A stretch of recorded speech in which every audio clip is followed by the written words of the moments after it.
Indonesia menjadi negara dengan kekayaan aneka ragam hayati, salah satunya penyu. Dari 7 jenis penyu di dunia, 5 jenis diantaranya singgah dan bertelur di pesisir Pangandaran. Melihat kondisi tersebut, Kementerian Kelautan dan Perikanan menetapkan pesisir Pangandaran menjadi kawasan konservasi sejak awal tahun 2022. Kawasan konservasi Taman Pesisir Pangandaran terdiri dari zona inti daratan 10,17 hektar, zona inti perairan seluas 894,76 hektar, zona pemanfaatan terbatas 37.961 hektar, dan zona lalu lintas kapal 229,19 hektar. Penetapan kawasan konservasi ini merupakan usulan dari pemerintah Provinsi Jawa Barat. Dalam hal ini, Dinas Kelautan dan Perikanan DKP Jawa Barat. Menurut Kabid Kelautan DKP Jawa Barat, Diah Purwaningsih, penyu menjadi hewan appendix yang dilarang dibudidayakan dan diperjualbelikan karena dilindungi oleh dunia. Penetapan zona inti konservasi ini untuk memastikan penyu-penyu datang naik ke pantai untuk bertelur lagi. Penyu itu kan sudah termasuk appendix ya, jadi memang dilindungi oleh dunia gitu. Padahal di Pangandaran ini penyu yang naik tuh ternyata jumlahnya banyak. Nah, dengan pembangunan Pangandarannya sebagai kawasan wisata ya yang terus ini mengakibatkan penyu-penyu yang naik itu relatif sedikit gitu. Dengan adanya zonasi inti ini, kita berharap penyu itu mau kembali lagi gitu. Karena Pangandaran itu ternyata tidak hanya satu jenis penyu hijau saja, tidak.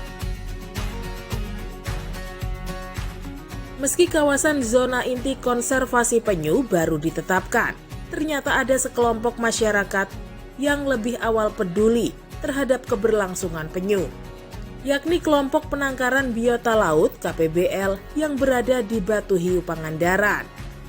Masyarakat lokal ini sejak tahun 2003 berupaya menjaga kelangsungan hidup dan populasi penyu yang naik ke pantai untuk bertelur.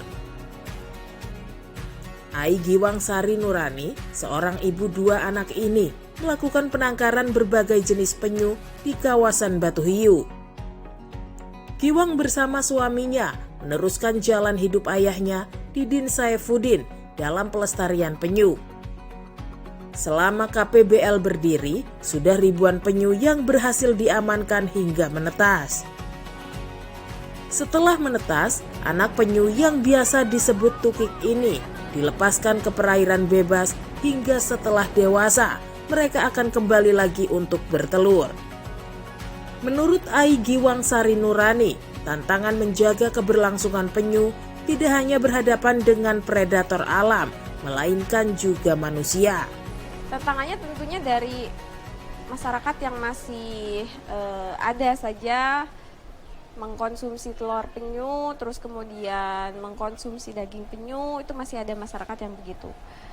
Terus kemudian juga masih ada yang menjual belikan penyu juga, itu jadi tantangan tersendiri gitu. Karena kalau misalkan ngobrolin predator untuk penyu, itu mungkin di alam ya. Tapi kalau misalkan ngobrolin manusia itu sendiri, ya itu yang paling berat gitu. Selain itu, Giwang juga mengapresiasi penetapan pesisir Pangandaran menjadi kawasan konservasi dengan zona inti di Legok Jawa. Karena konservasi mesti dilakukan oleh semua lapisan, namun perlu pembentukan sumber daya manusia SDM untuk menjaga ekosistem. Simpel aja ya, beri mereka wawasan, beri mereka pengetahuan, dibangun SDM-nya. Bagaimana kita menjaga ekosistem, menjaga lingkungan gitu. Jadi kalau bukan bicara soal berapa banyak sumbangan yang diberikan ke konservasi atau misalkan ke pelestarian, tapi bagaimana hadirnya pemerintah di dalam upaya pelestarian atau konservasi ini. Selain menyosialisasikan kepada masyarakat untuk menindaklanjuti penetapan kawasan konservasi ini, Dinas Kelautan dan Perikanan Jawa Barat akan mulai membangun di tahun 2023 dengan anggaran 2 miliar rupiah. Anggaran tersebut disiapkan untuk membuat information center dan rehabilitasi bangunan yang sudah ada, serta pengadaan kapal monitoring. Dari Pangandaran, Jawa Barat, Dian Hardiana, Kantor Berita Antara, mewartakan.